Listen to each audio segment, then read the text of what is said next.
Okay, so we're live on Instagram. It's the Grand Old Team show. There's Dave Feely. Peace out, softies. I'm not going to call you Mr. Hollywood today. You got a bit thingy, you got a bit tetchy on Twitter about it, didn't you? No, because you don't want to be in a thing. It's like, it's enjoying it. There's no need. Moving on. Moving on. Okay, so we're live on Instagram. And 1, 2, 3. We're live. It's the Grand Old Team show. We're not live there. We're live there. We're live on Instagram. Welcome to the Grand Old Team show. We're at the Excelsior down on Dale Street in Liverpool. Here's Dave Feely. I'm on in Partington. Before we get going and talk about the weekend and lots of other Everton things and take your questions in the second half of the show, because that's what we do on the Grand Old Team show. First of all, a little push for the mismatch. You've seen this, the Grand Old Team mismatch? I've got one. Like, you've got one? Yes. Did you have to pay for it? Nope. Oh, see. No, I see. Well, if you've had to buy yours, then you can write a complaint to Grand Old. You're getting this for nothing. Danny sorted me. Quid. There you go. Quo, that's Latin. You just got that for nothing as well. Go on. Right, Go okay, on. we're full of freebies. Anyway, the 20 quid, they're brilliant, they look amazing, they're on the website. Yeah, and also check out Fan Ales, which is my firm. I've not one of them. Bottles of beer. What have I done? Anyway. I've not even got them out. Anyway, See, lad, you can. Someone's got to be in charge. You can buy these from Fan Ales. As if we made one earlier. .co.uk. And they're Everton orientated beers, perfect. Father's Day's on the horizon, isn't it? So it's a good present. Maybe like for Father's Day. Like that. Anyway, just a little bit. Like that. I haven't been paid for that either, but anyway, whatever. Product placement. So yes, welcome to the Grand Old Team show. Everton lost against Fulham at the weekend. You went down there, Dave. Yeah. First of all, let's start with the difference between Arsenal. When we stood outside the grounds and we said for the Arsenal game, and we said how fantastic that was. Yeah. And then, you know, your experience down at Fulham, what changed? Put it into context, it wasn't just the Arsenal thing, that's what was so pleasing about it. It had been the second half Chelsea, West Ham and Arsenal, as if they'd walked off one pitch onto the other one, walked off one pitch onto the other one, 3 consecutive games, ergo, continuity, consistency. We came out against Fulham, whether it was mindset, whether we're running out of legs at this time of the season. Also, the fact that this is a transition time, we said that last time, so you see flashes, then we go forward, then we go back, and it's a struggle to try and get there. All of those things were manifest at Fulham, where before, in the previous games, we've been proactive. We weren't reactive, but we were passive. We weren't first into tackles. I'd commented to you previously about the work rate off the ball of people. Well, that disappeared too. So did the winning the tackles, so did the really bad decisions. First of all, the first goal is 30 seconds after the second half starts. So I've got a question, boys. Since I've got up, travelled, paid me dough, and I'm standing in the ground, my question would be, what have you been doing for the previous 15 minutes if you haven't been talking about the first 30 seconds of this game? I really need to know. Secondly, the second goal, Jagielka at 36, 37 years of age decides it's a good idea to come sprinting out of the defence to try and win a ball in midfield, be passed around him, and Ryan Babel no less, not Usain Bolt, but Ryan Babel then burst through the middle of our defence. An aging Ryan Babel now. I don't know how old he is. Let's not be ageist. Let's not be ageist. No, I'm not. But I'm just in the context of if anybody sprints through the centre of the park. So what you've done is your mistake has opened the door to an average side to make you then look average. It's decisions. It is. It's not bad play. It's just bad decisions. But how? Because that intensity was evident. You didn't have to be. You don't have to be an expert in the game to have watched that and seen the difference in the intensity. How can you go within the space of a week, no game in between? How can that possibly happen? No, because it's football. Football does that. But also we are in transition. We are not the finished article. We never have been. What we're trying to do is take the best of all the best performances, take away the other performances, add them to what we find in the summer, and go forward from here. I'll give you an example. We didn't play well by any stretch of the imagination. I am not sitting here trying to say we did. If Calvert-Lewin scores the header right on our time, that's a different game. Yeah. We win it 2, maybe 3-0. It's over. However, he never. So by doing that and then letting them score in the first 30 seconds, even when they scored, we could have, if we'd have got our heads to get down, grafted. The other thing, we've been talking about the links between the side, the defence, to the midfield, to the attack. That too disappeared, like Scott's missed, as they say. Genuine. So as you're looking at it, I wasn't angry at them. I wasn't even frustrated at them. I was kind of disappointed that we're still. It tells me it's a microcosm of where we are. Actually, we really want to get there. We kind of got an idea of how to get there now, but we haven't quite got all the tools to be able to do it in one straight jump, one quantum leap. So it was kind of, I don't know, it said to me that this season we are not ready for the next level yet. We're getting ready to get ready for the next level, but we are not there yet. We all need to realise it, realise that it's graft, and we're at school. That's what we are. They're sending us to school, so we really need to learn. The things we do badly, we need to get better. The things we do well, we need to get better. We basically need to get better on all levels, and that was shown apparent on Saturday. You mentioned the second goal, which you've laid a fair amount of the blame at Jagielka's feet. Fairly. Initially. Okay, fairly. Yeah. That's fine. The goal. So. He did, exactly, and that you might have question marks around maybe the position. Going down too quick as well. But that's to one side. Yeah. Thinking about Jagielka's inclusion, because when it came through, it was a bit of a shock, and I wrote a tweet and then deleted it, and I kind of wish I'd said it now. I said, like, I can already hear, if Jagielka makes a mistake today, who's at fault, I can already hear the people, questioning his inclusion, and are we doing this? Is it more of an emotional thing with Jagielka? Okay, played very well against Arsenal. Would you have personally? I mean, it's hard because you haven't seen the players train, obviously, in the week. Would you have brought Michael Keane back for that? No, not necessarily. No, I didn't get in the ground and say, oh Jesus, he played Jagielka, because I've just seen him last week. Jagielka is a legitimate member of our squad. Therefore, if he's got a number and he decides he's going to pick him, you've got to be ready. I'm not saying he had a particularly worse game than anybody else. I'm just saying that specific decision coming out with his legs. He shouldn't be the one coming out, even in a 2. Whoever he's playing against, the other fella should be the one going out, because he already struggles getting back from where he is. So to add another 15 yards on it, get past around and then try and chase midfielders as well as strikers, it was symptomatic of what we looked like on Saturday. It just looked like we were tired, like moribund of ideas, we were lethargic. It wasn't the same slick passing stuff, moving around. That was absent. I get your argument about the fact that it is football, and and these things happen, but it is a bit of a puzzle how you can go from that intensity. The intensity. It's not the fact that we lost a football match, because that happens. Yeah. It's that drop. Literally, if you mapped it out on a graph, the intensity from the Arsenal game to the Fulham game would have just gone whoop, straight off the cliff. If you could bottle I'll give you an example. Burnley last year looked like he could beat anybody.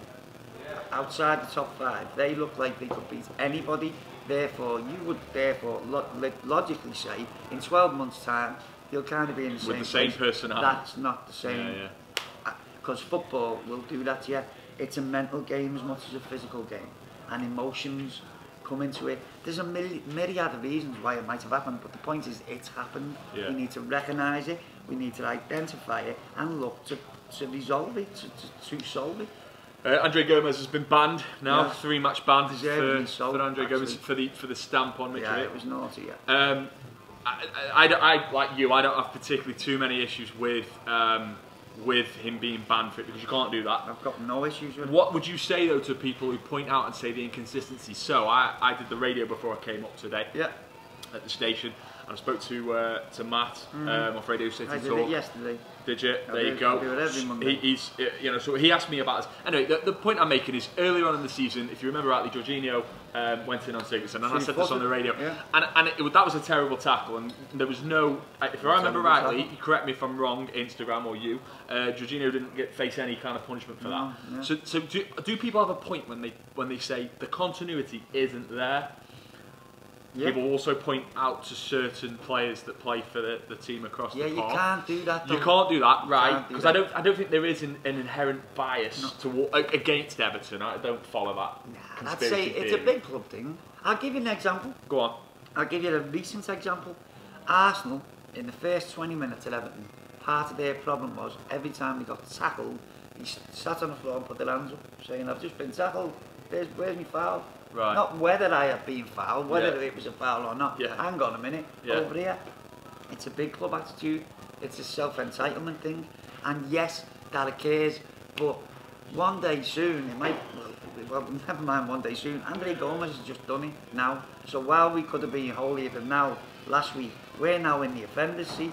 So I think, again, like the previous point, it's football, and what goes around comes around. The actual operative issue is the officiating's got to get better.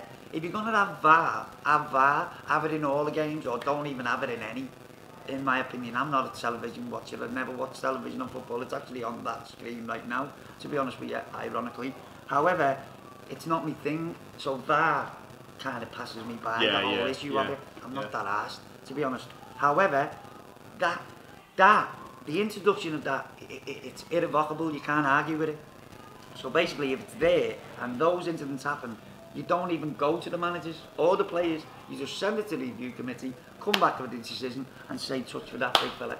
End of story.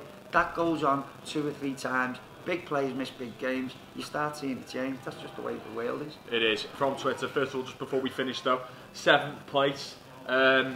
We've had a conversation. We'll leave the debate about whether or not we want to qualify for the Europa League. There's some critics. I think there's an argument to be made both for and against that. The effect that it'll have on the squad, but also the fact that we get a good day out in Europe. Brilliant. But no, it's loads of fun on the ale. Yeah, it's great. I do it all the time. It's great. However, do you think 7th something that you think we can achieve looking at the remaining fixtures, or does it all kind of hinge on the Man United game? You know, we win that, then that puts us in pole position. Honestly, it's just speculation, because I throw it back to you and say, are you asking me, is it the Everton who played against Chelsea second half, West Ham and Arsenal, or is it the Everton at Fulham? Who knows? Who knows? Will it be 1 in one game, 2 the other 2 games, and see what happens at Tottenham? Who knows? Let's just do it. Let's just see. I'm not projecting this season. It's not something for tonight. I'm not trying to swerve the question. I've said to you right from the off, I am applying no caveats on them this season, and I continue to do so. And I kind of... You've been very consistent. I'm glad that I did, because what I thought at the start is now manifesting with 3 games to go. That's what's happened. So I'm kind of vindicated on that point personally. So I'm going to maintain that until the end, and then I'll say what I thought was right and I'll say what I thought was wrong. So I haven't said we need to finish 8th or 9th or 7th or 6th or 5th. No, I've just said let's see what happens. Dave, so anybody who watches the post-match stuff will know that you have been consistent. I went a bit wayward. I said at the start of the season, oh, you know, this is kind of, we'll suck it and see, and then halfway through the season when we went for that blip in January, I was getting a bit touchy. But anyway, that's you know, that's by the by. Right, come back in the second part of the Grand Old Team show. We'll be taking your questions from Twitter. Peace. So welcome back to the Grand Old Team show. This is the second part. It's time for your questions from Twitter, and we'll try and take a couple of them from Instagram. However, the screen's that way. It is. So I won't be reading them. I'll try and do that. Okay, let's have a look. We could hang off the side and you could turn the phone we'll do them off these for now, and then I'll try and go back to that in a second. Wayne Ellis, do we blood some of our under-23 stars in the last 4 games? Obviously, the under-23s won the league last night. We haven't mentioned that, which is great. Big up, young Chubby. So Ellis Sims, incidentally, is one. But he scored. He's approaching like 50 goals or something like that. A crazy record. However, though, one of the concerns there, and I don't know if this is widely known or not, but his contract's actually up in the summer. Now, I would say that as in the past, Everton, it's no surprise that Everton are producing decent young players and decent young sides. We've done that for a long time. However, I think we're in a better position to maintain some of the quality if it comes through. But an issue with our new financial clout is that whether or not some of these lads would get the opportunities that they used to get at Everton. So it's kind of one of them weird kind of, well, then, you know, take that point, catch-22. Take that point then, and I'll lift out of that the fact that Calvert-Lewin is now a staple in our first team. Tommy Davies has been captain this year, and the fullback, the young kid who plays under Seamus, who's John Joe's completely lost his name there for a second. That's you that confused me. Blame me. Why are you blaming me? Why are you blaming me for that? Anyway, John Joe's played how many games this year? 12, 15, something like that. if one player comes through the youth team, like Calvert-Lewin, who saves us the money for a centre-forward, just one, that's paid for the whole operation and the 3 years underneath it. All those players have been paid for by one. We got 3. Young Benny has been in and out. Yeah. He's been injured. That's 4. So basically, if we do that again from the next one, we'll be doing fine and dandy. I'll give you the example. Tottenham Hotspur, Gareth Bale money. They went out, bought the goalkeeper, bought Ericsson, bought Laurenti. Propelled them on to this next stage. Yeah, no, but what you do then is you augment it. So you haven't got the money to go and chase Real Madrid and Barcelona in every single transfer. What you do is you get bespoke ones you look to build around. And let's be honest, those 4 players, they have indeed built around them. But what they've done is add youth, in-house youth, thereby saving themselves millions. Well, that has to be our blueprint. I'm not saying we can do it, but that's got to be the ambition, the aim, the utopian idea. Definitely. So let's just say we lose to Man United at the weekend. Obviously, we don't want that to happen, regardless of all these constant people talking about the Reds and that. Just forget that for a second. We beat Man United. But if we don't, then we have potentially got like a couple of dead games before the end of the season. Would you be inclined to do as Wayne Ellis says and blood some of the 23s? Would I or would he? No, would you? Maybe. I would. I think Feeney. Yeah, Feeney and the other lads. I know. And Sims. Maybe Sims, but no, I'd say Chen Tosa might have a cob on if you started putting That's true. Good. Yeah, but if Chen Tosa's going to get off anyway. We are playing a 37-year-old centre-half, like we've just been talking about, in the first team from the start. Yeah, so when Michael comes back, for those 2 games, you might want to say to him, yeah, here's 5 minutes, 10 minutes here and there. Maybe, or just get a look at it. I don't know. I don't think he will, though. I don't think the manager will, because I don't think he's that way inclined. This is a good question from Peter. Why? Say that. We haven't heard it yet. Why? No, it is. Why, I know Peter. Why doesn't Peter Peter McManus do you? He just sit next to me at the All right, Peter. Thank you for your question. Why doesn't Dunk wander on the pitch and web some people that need it? It's a decent question from Peter. He's a rugby fan. You have to take that physical aspect. That explains that then. But this whole thing about Ferguson, Dunk Ferguson, what does he do? You see this said a lot on Twitter. Now he's a coach for me, so I don't really know what people are expecting. What he does is Calvert-Lewin. What he did, it was Romelu Lukaku. So that's what he does. Okay. Do you want him to go on and start decking people? No. Okay. There you go. That answers that then, Peter. No. Edward James. Edward's a friend of the show. He's got his own YouTube channel, check it out. Out of the current squad, after Jags, Baines and Coleman, who is the next captain of Everton? Or do we need to invest somewhere to bring a leader in? Thing is, there are.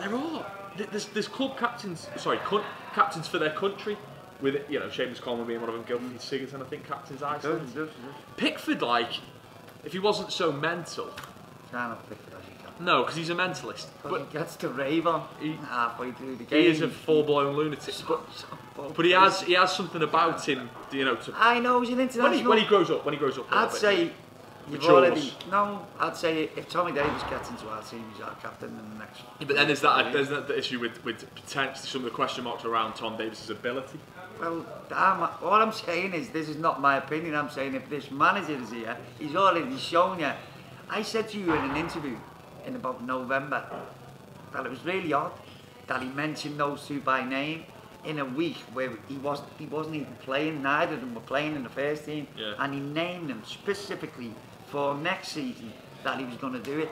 That told me that A, they were in his thoughts. B, he's telling the media and all the fans and social media and the whole goddamn world that this is how it's going to be, and we're building with these people. Then he brings Tommy Davis inside this season and makes him captain straight away. That tells me it's a cause and effect. He's letting you know in advance that this is how it's going to be. It's just my opinion. He might lose his job, someone else come in. It's a whole new blueprint. Then ask me again at that time. Okay. Wayne Brown, who in the first 11 needs upgrading in the summer to move us up a level? It's harsh, isn't it? Because you can't do first 11s first of all, because we do not know our first 11. That's the thing. It's a squad game now. Okay. You've got to say that. I love Seamus Coleman. Yep. But there's an argument to be made now that we potentially need to go out and bring in a Dignes type signing. there. Let's before we start getting I'm not right. hyperbolic I'm not about right. it, I'm not right. Luca has been magnificent. Yeah. Luca has exceeded all our expectations. So, Player of the season. So expecting ourselves to go out and get another one, like we did with Seamus, with the greatest of respect. We found Seamus from nowhere and got an absolute diamond out of it. We did, but We've just done the same with this fella. But so, hang on, we might next time have to go and pay the money. Yeah. You might have to identify someone yeah. in somebody's first team Yeah. and go and pay the money. Well, if that's the case, it's not Seamus Coleman. It's also not Theo Walcott, for example, in my opinion. It's a general upgrade of the squad. You might see both of those players being included. I see what you're saying. You're not. We need, honestly, if you sit here and start naming names, well, you'll have a squad with half and half. You can look to improve all over. You need to know who's getting moved on. You need to know what the budget is. Yeah. You need to know what kind of players are available. There's a myriad of things what need to be in place before we can start throwing names or individuals, because he might want to move player A on and upgrade his position. However, due to the FFP thing, he's unable to get the player who he wants to come in because he can't pay him the dough. There's your problem. Yeah. I think if we sit here, pardon me, or you've got me on video come from Cannes this time next year, and you say to me, is it an upgrade in the squad? And we say, yeah, well, that's all good. That's all good. Okay, so Michael says, with us in desperate need of a striker, who would your dream signing be and your realistic one? Obviously, just Messi. Bring Dixie back. Bring Dixie back. But no, honestly, on a potential signing, realistically, there's the lad that keeps on getting linked, Shay Adams, down at Birmingham, who sounds by all accounts like a decent footballer. Now, am I going to sit here and tell you that I watch a lot of Birmingham City? Absolutely not. But by all accounts, he sounds like a decent lad, and he could be potentially, I think he's like 19 or 20. He likes the lad at Bournemouth as well, doesn't he? He likes that kid at Bournemouth. And yeah, there's him, and then there's someone else as well. I was thinking of, there's a lad, what's his name? The lad at Lille. I can't remember his name now. Anyway, there's a couple of them. There's a couple of them. Well, you got Henry to come back as well. I'm not going to try and say his surname because I won't be able to say it. Onyuruku. Onyurenko. Henry. You'd have it if you'd have moved on, no one had said nothing. Henry, okay, Henry. I think I got it wrong. But he's to come back. So if that's a big if, it's a big we need to see the paperwork and everything happen. What I would say is, never mind about who we think, it's who they think. However, I would suggest, if it was me doing it, I would get a Zeko or a Giroud type character. Zeko's been offered to West Ham apparently. Type character, not specifically those players, type character to put their arm around Calvert-Lewin and move from there, and Andy Gray, Sharpie kind of thing. Okay. Kind of idea. I've got to do a question from Instagram before we talk about your film, just quickly, and then wrap up. Owen Butters, I think it is. Yeah. Where do you think Schneiderlin's future lies? Personally, I think we need to get rid of him.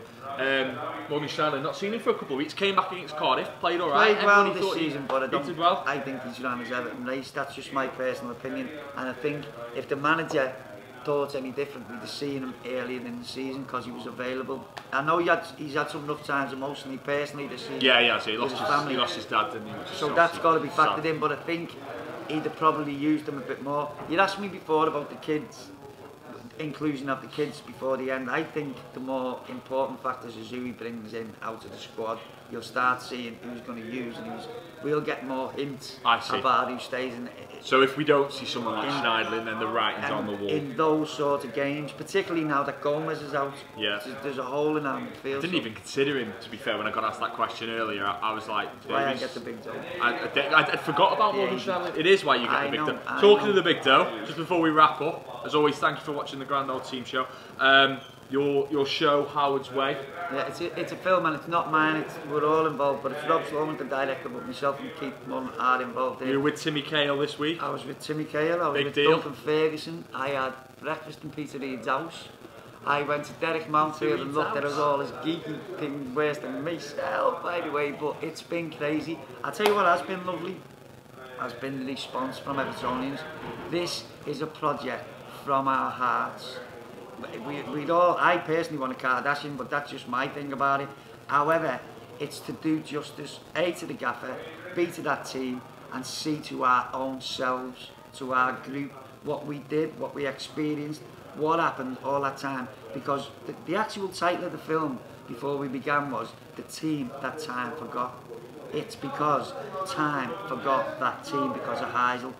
Well, that's not right, and we need to readdress that and focus on what the gaffer did for us and what he did for English football at that time too. So that's what we're looking. Have you got any idea of when it's out? I know exactly when it'll be out. It'll be out around October, and it will be on theatres and hopefully on TV, and then it'll be available. It'll be serious. So the thing is, it's fabulous to be involved, but that's a big responsibility. If you're going to take something on like this for Everton Football Club, you better make sure that it's going to be boss, lad, and it needs to be researched, and everybody involved. Hence Timmy Cahill and Duncan Ferguson and Joe Doyle and Peter Reid and Andy Gray flying around the world for us. That's what it's about, because everyone's invested in it. So therefore now, the onus comes on us. Make a brilliant film, and we can all enjoy it for the rest of our lives. Can't wait to see it, Dave. Really excited. Remember, get over to GrandOldTeam.com and check out the Everton Mishmash, which is on sale there. It's like a collection. You need to get one of them mishmashes. Brilliant. And also check out fanales.co.uk. Massive though. You might want an extension to your house first and then put it on the wall, because it's like, whoa, big. It's big. Yeah. It's big. As always, thank you for your questions to all of you, and make sure you subscribe to Grand Old Team on YouTube and follow us wherever. And see you again next time. Peace.